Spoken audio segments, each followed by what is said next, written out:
नमस्ते विद्यार्थी मित्रांनो, आज आपण इयत्ता 9वी विषय राज्यशास्त्र प्रकरण क्रमांक 2 भारताच्या परराष्ट्र धोरणाची वाटचाल भाग 3 पहा विद्यार्थी मित्रांनो, आत्तापर्यंत आपण परराष्ट्र धोरण म्हणजे काय याचा आपण या ठिकाणी या प्रकरणामध्ये अभ्यास केलेला आहे।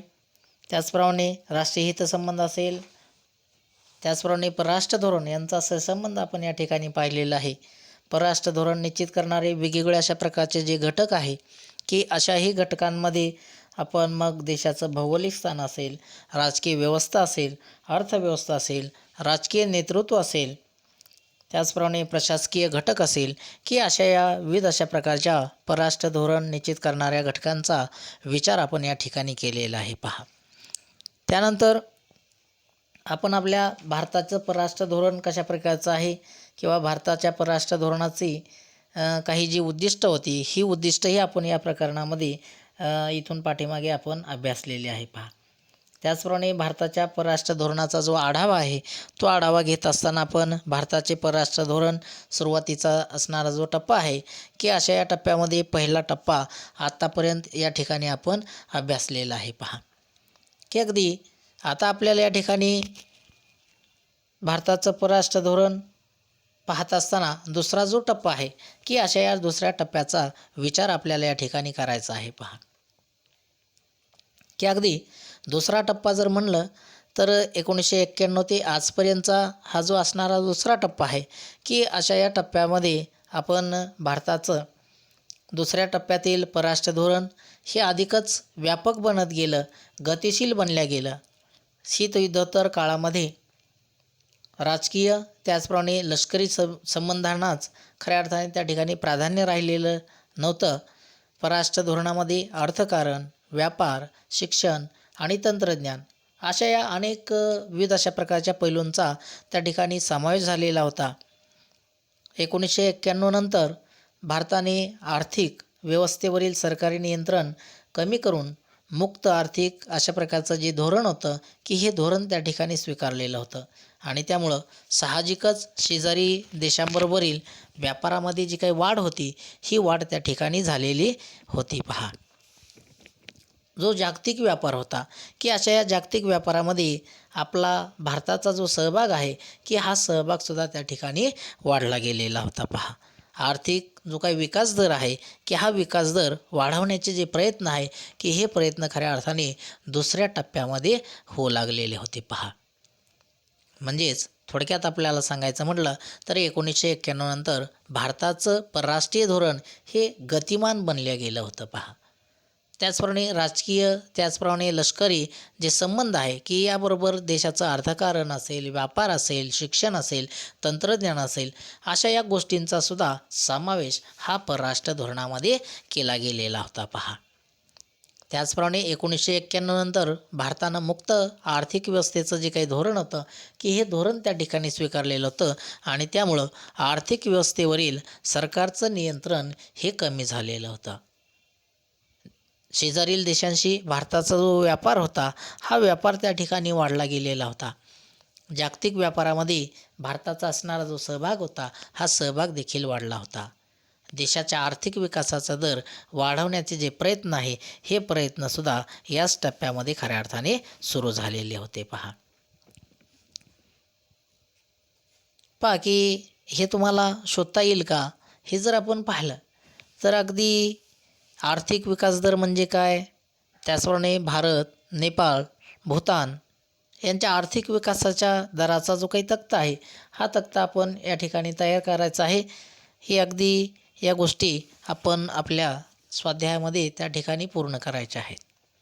त्यानंतर पहा की अगदी जर आपण पाहिलं तर 1990 नंतरचा जो काही कालखंड आहे की अशा या कालखंडामध्ये आग्नेय आशियाई राष्ट्रांशी म्हणजेच सिंगापूर असेल, थायलंड असेल, व्हिएतनाम असेल अशा या राष्ट्रांशी असणारे आपले आर्थिक संबंध अधिक बळकट झाले।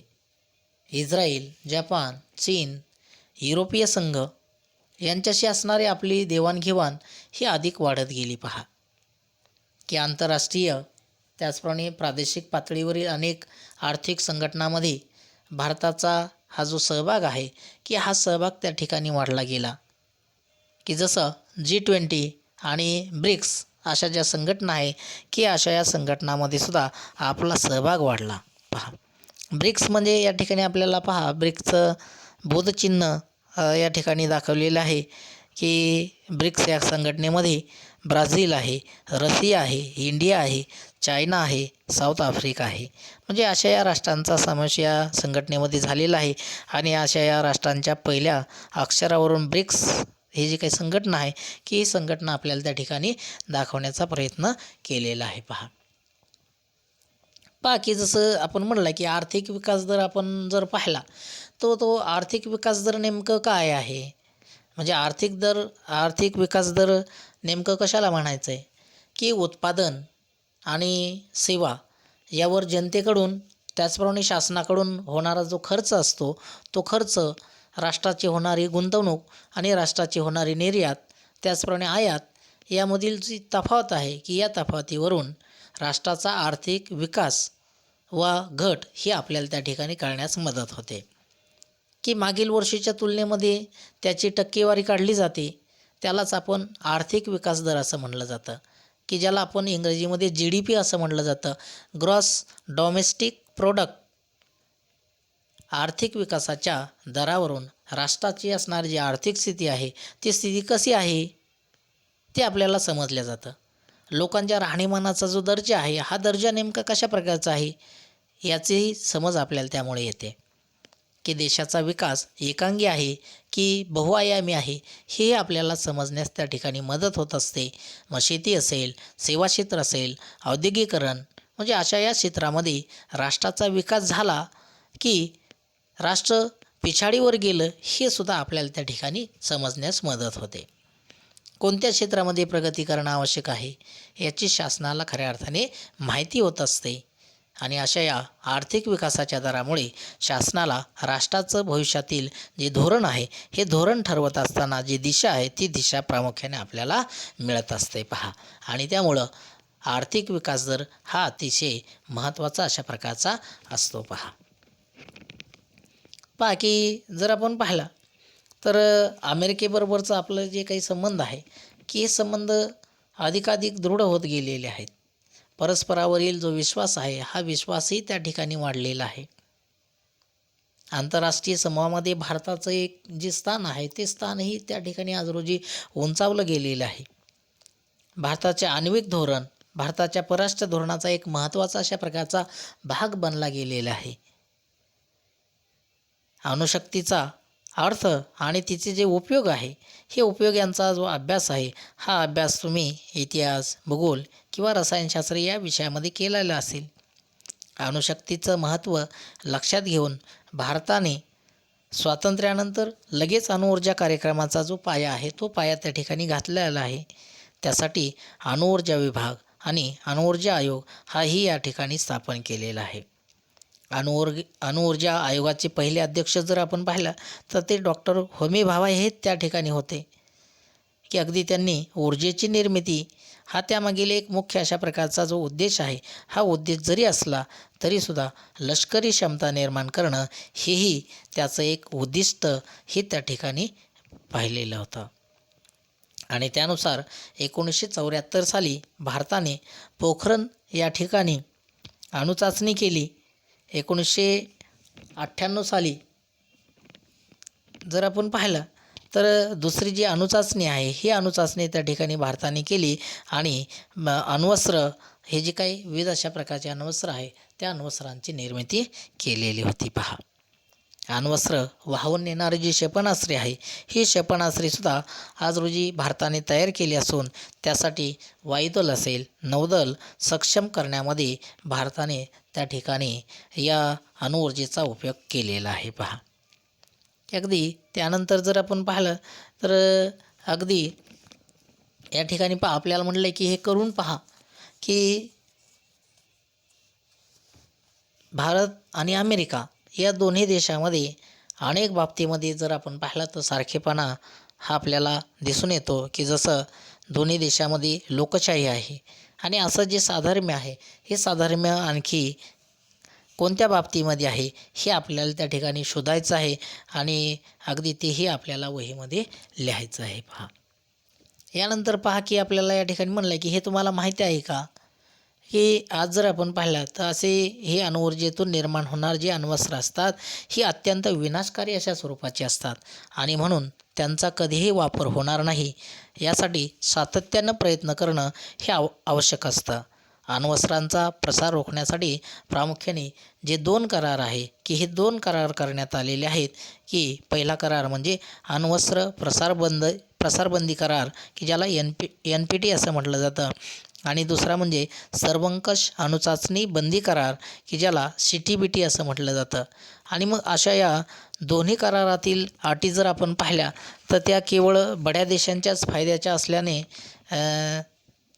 व विकसनशील देशावर जाचक अशा प्रकारचे निर्बंध घालणाऱ्या असल्याने अशा या करारावरती भारताने मात्र स्वाक्षरी केलेली नाही. पहा, आणि त्यामुळं जर आपण पाहिलं तर अगदी अशा प्रकारचे हे जे काही करार आहे की हे करार आपण या ठिकाणी पाहिलेले आहेत. यानंतर पहा की पुन्हा आपल्याला म्हटलेलं आहे की हे करून पहा की अण्वस्त्र निर्माण करणाऱ्या देशांची जी संख्या आहे ती संख्या जर आज आपण पाहिली तर अधिकाधिक होत गेलेली आहे. अण्वस्त्रांचा प्रसार रोखण्यासाठी की अगदी जर आपण पाहिलं तर तुमच्या वर्गातर्फे एक निवेदन तयार करा आणि वृत्तपत्रामध्ये अशा प्रकारची जी प्रसिद्धी करण्यासाठी जे प्रयत्न आहे हे प्रयत्नसुद्धा आपण करणं अतिशय गरजेचं असतं. पहा, म्हणजे एकंदरीत जर आपण पाहिलं तर भारताचं हे जे काही आण्विक धोरण आहे हे आण्विक धोरण आपण या ठिकाणी पाहिलेलं आहे. पहा, यानंतर जर आपण पाहिलं की अगदी भारत अण्वस्त्रधारी देश झाला आहे तरीसुद्धा निःशस्त्रीकरणाच्या प्रयत्नांना तो या ठिकाणी पाठिंबा देत असताना आपल्याला सातत्याने दिसून येतो आहे की अगदी जागतिक जी शांतता आहे ही शांतता त्याचप्रमाणे सुरक्षितता निर्माण व्हावी ही एक जबाबदार देश म्हणून भारताची भूमिका आजपर्यंत आपण या ठिकाणी पाहिलेली आहे. आणि त्यामुळं की अगदी अशा या अण्वस्त्रांचा जो प्रसार आहे हा प्रसार रोखण्यामध्ये सुद्धा भारताने खूप महत्त्वाची अशा प्रकारची जी भूमिका आहे ती भूमिकासुद्धा बजावलेली आहे. पहा की अगदी परराष्ट्र धोरणाचा अशा प्रकारे आपण या ठिकाणी जो काही आढावा आहे तो आढावा या ठिकाणी घेतलेला आहे.